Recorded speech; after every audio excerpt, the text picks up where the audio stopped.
So after you just seen all of the money shots, I'm gonna ask you guys, come on in, let's go over these ingredients, right? So as you can see, look, I got ingredients separated like how I'm gonna use them. This is what makes cooking easy for me. And I believe it'll do the same thing for you guys too. So I have these ingredients over here on this side. Then we come on over here. Look, I got these ingredients over here. This is what I'm gonna use to make that gravy. And then I don't wanna like neglect my mushrooms. I got their mushrooms, folks. That's here.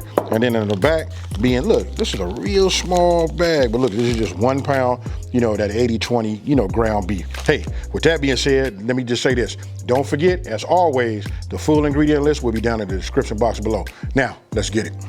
So now I just went ahead and opened up my package. We're gonna add our, you know, our ground beef, which I've already done. Breadcrumbs, oregano, a little Dijon mustard. And look, we wanna get all of this off. Even though we got it all out of there, the ultimate goal is to get it all inside of there, right? And then here we got ketchup. Use your favorite ketchup. And I want you guys to let me know down in the comment section below, what's your favorite brand? Do you guys like Hunt's or do you like Heinz? I'm 100% a Heinz man. Let me know down in the comment section below what's your, you know, your ketchup of choice. Then we're gonna get rid of just a couple of small pinches of salt. I'm using kosher. And then I'm bringing my buddy in. You guys know, you've been watching me.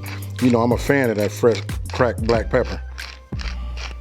And then last but not least, my buddy, the egg. It's all in there, right? As you can see, I put on a glove. You don't have to do that. Normally I don't, but I got one sitting right here next to me. And then you can take the egg and you can like lightly scramble it and then add it. But for me, I get in there just like that. And then you know what? I just let my hands and this ground beef and then breadcrumbs and everything else, you know what I mean? That's really like my binder that holds the patties together, and it's gonna be nice and moist, folks.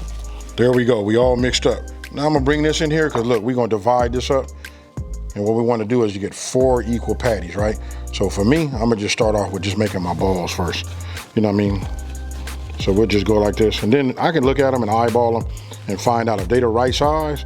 Then I'll go ahead and I'll get them ready to, you know, mash. But right now, I'm gonna just do this. Just try to get them equally the same size. That way, when they're cooking inside the pan, we want them to cook and we want everything to be ready at the same time. Let me go ahead and set my flame. I want a medium-high flame, right? That's done. Take my olive oil, just put a little bit in here. I know you guys can take a look at this pan right here. Look, this is made by Hexclad. You really don't have to put that down there, especially if you want to get a little bit of the fond, but nothing sticks to the pan. But for everybody, if you don't have it, you know what, just a little olive oil will do. You know what I mean? I'll just move this around. You want this to pick up a little heat too. Now remember, look, I'm using a medium-high flame. I'll take this and I'm just gonna smash it. And look, we're not making smash burgers. I'm gonna show you. You just want this. Actually, that's kind of nice right there. That's it. Look at the thickness. That's what you're gonna want right there, right? I can feel the heat radiating from the pan. I'm gonna go ahead and just put it down there. And I'm gonna do the same thing with the rest of the 4 patties. If you notice, look, let me give a pro tip. See how I stick it to my hand? You can always take a little bit of the olive oil and put it in your hand. That way when you roll it, you won't get any of this. Listen, I didn't say this already, but you just wanna go 2 to 3 minutes. So right now I'm pushing 3 minutes, right? So I'm just gonna turn these over. You see, just like that. You don't wanna like cook them all the way through. You just wanna put a little color on there because we're gonna cook them in the gravy, right? So we flip them over like this. I know some of y'all saying right now, like, where is the cheese at? Hey, these make for some fire burgers too. Hey, with that being said, we're gonna go another 3 minutes on this side, then I'm gonna remove them, and then I'm gonna show you the next step. Okay, so look, it's been 3 minutes.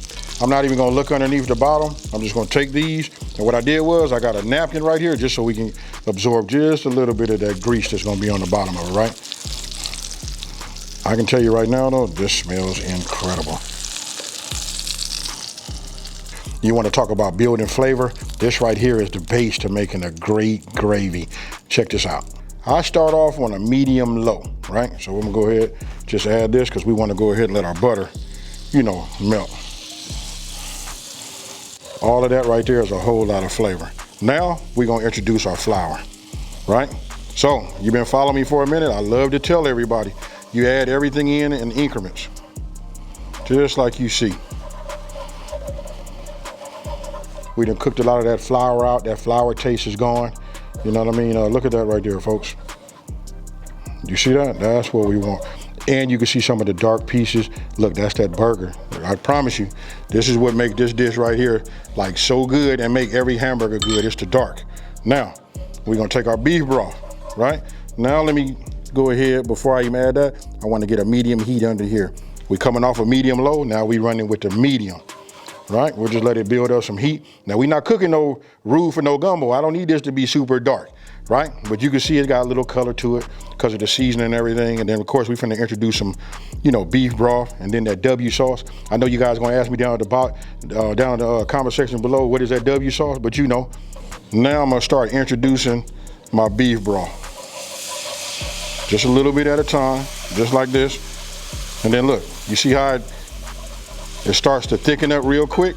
I just wanna keep it going, just like this. Keep that whisk moving. Or if you guys using a wooden spoon, you wanna keep that going. You know what I mean? It's all in the elbow. It's in your elbow and what? That's right, it's in your wrist.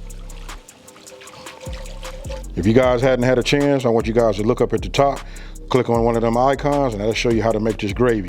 But right here, this will give you this is a good one too.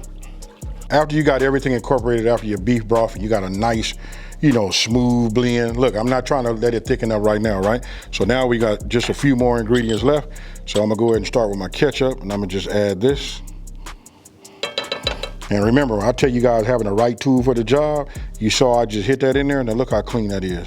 That way, if it calls for 1 tablespoon, 2 tablespoons, or 1/8 of a tablespoon, you're able to get everything out and put in there.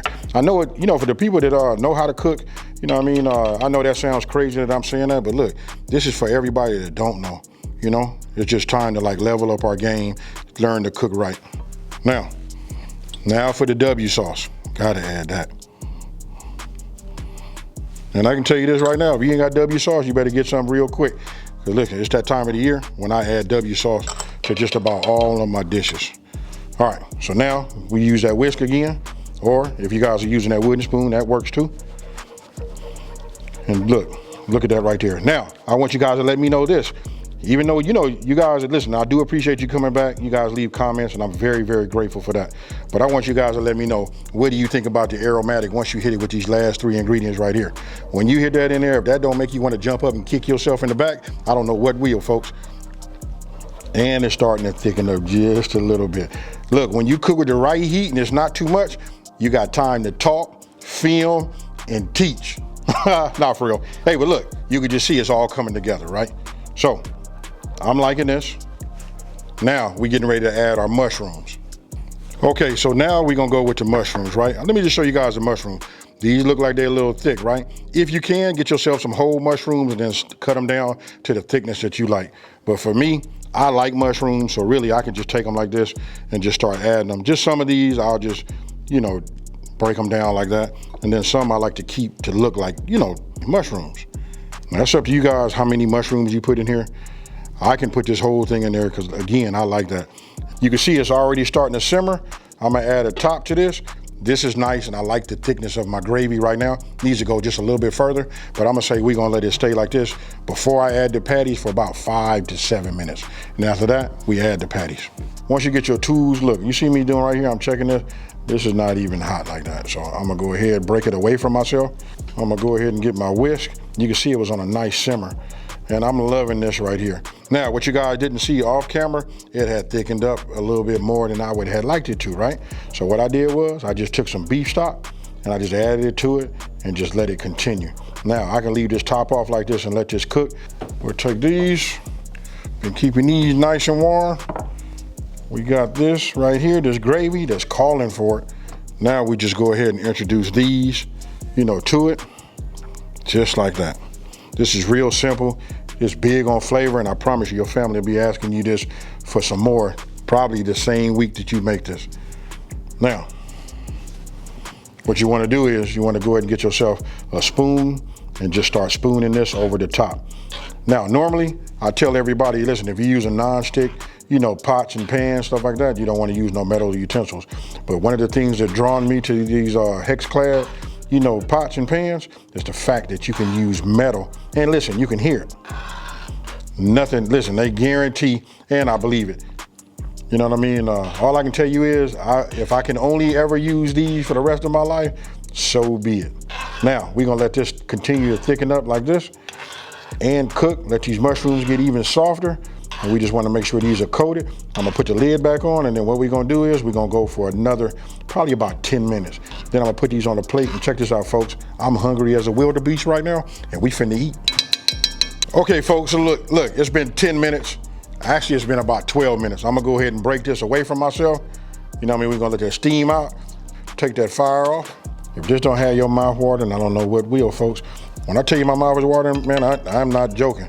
And look, I haven't moved nothing or did anything like that, like moved them while they were cooking. Again, these pans right here, these are awesome. Remember, that's hex clad. I'll leave a link to it down in my description box, and I'll probably pin it in the #1, comment. But if you take this right here and you just add that over there like that, oh my goodness. Now, I told you guys I'd love to have, mushrooms. And I want you guys to let me know down in the comment section below. I know you're gonna say right now, only thing is missing is them onions, but you gotta trust the process on this one right here. The food right here is good. And one more thing I'm gonna say, listen, I didn't add a whole lot of salt to this because I'm watching my salt intake, and this is very, very good the way it is. If you want to go ahead and do that, I suggest you guys to taste it. And if you think it needs some salt, you add it, but leave it up to the individual person. Hey, with that being said, I feel like I'm rambling. Let me get a fork and I'm finna eat, folks. Now look, before I hit it, you can see my peas, they naked. You know I got to do it. I got to do it, folks. And I can tell you this, I didn't really put nothing in there, so I got to come over the top, my kosher. Just a little bit. That's just enough to wake up the peas, right? Now, take a look right here. I just want to, hopefully I can capture just how moist it is right here, right? You can see how soft it is, but look, if you look right here, look at how that is break right there. Ooh-wee, I'm trying to do it as slow as possible. But this right here, hey, I don't even want to talk no more. I'm gonna go ahead and get myself a little bit of this mashed potato. You know this how y'all eat it too. You see that right there? Cheers, folks.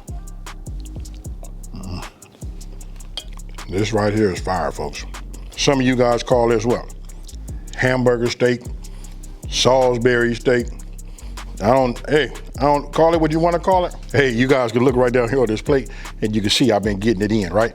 Hey, look, super good. You know what I mean? I control the sodium. You guys control the sodium. You know what I mean? For those of us that's watching our sodium intake, even the beef broth, that was a low sodium version of that. I try to cook that way. If you guys try it and you keep cooking that way if you give me 30 days, I promise you, your palate will change, and then you'll be able to just take a dash of salt and you'll be able to taste it. That way we don't have to over salt it. Hey, all I can tell you guys is trust the process. Let me know all the questions that I asked inside of this video. Let me know down in the description box below. And again, I keep looking down at this right here because look, I ain't had enough, folks. I'm still ready to eat. Hey, with that being said, listen, if you're new to my channel, let me take this time to say, hey, thank you for watching this video. Don't forget to like, smash that subscribe button, and tell everybody out there, listen, it's a channel out here that's simplifying these recipes and taking the mystery out of cooking. And guess what, folks? I'm about to eat some more, and you know what I'm about to say. I'm out. Peace.